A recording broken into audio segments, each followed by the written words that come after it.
The number one killer of marriage, and for that matter, any relationship, is selfishness. It's all about me. It's the biggest enemy of marriage. Me, me, me. I want it this way. I like only this. I feel this way. What about me? What am I getting out of this? You don't care about me? The me, me, me mindset can lead to misunderstandings and hurt feelings. It's essential to strike a balance between self-care and considering our partner's feelings. I still remember once when a pastor was preaching about love your neighbor as yourself. Immediately the wife looked at the husband with a quizzical look, as if asking, "Do you love me like this?" What I felt she missed out was asking herself, "Do I love him as I love myself?" We can become so centered on ourselves, our needs, our wants, that we miss out on the true meaning of marriage. Selfishness is concerned about one's own interest above the interests of others. James 3:16 says, "For where there is jealousy and selfish ambition, there is disorder and every evil thing." We might say the number one issue in a marriage is communication, money, in-laws, or sex. All these are real issues, but the number one issue is selfishness. C.S. Lewis says, "Selfishness has never been admired. Selfishness is self-idolatry. Selfishness is the opposite of humility. Selfishness is a cancer that must be intentionally removed from a relationship for it to survive." How do we get rid of selfishness? There are 3 points that I would like to mention, and the first one is humility.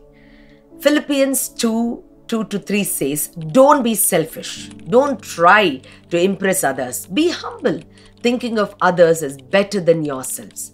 Entitlement and selfishness goes hand in hand.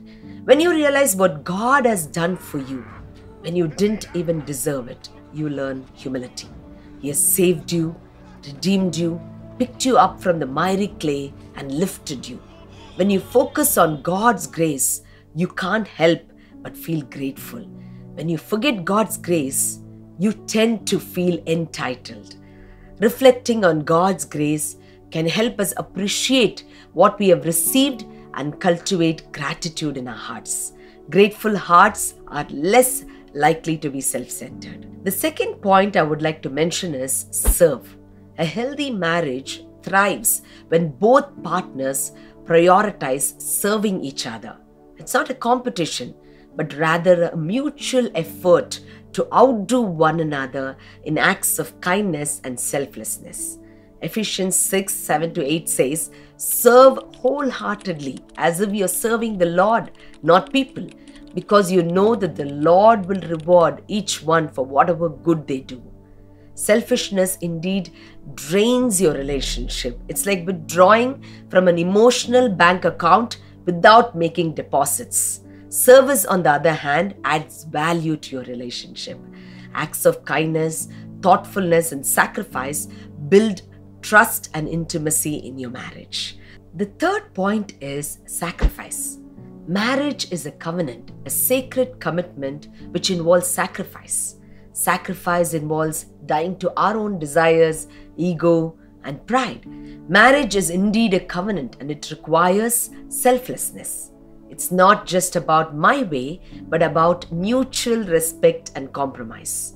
Loving sacrificially means putting our spouse's needs above our own, even when it's challenging.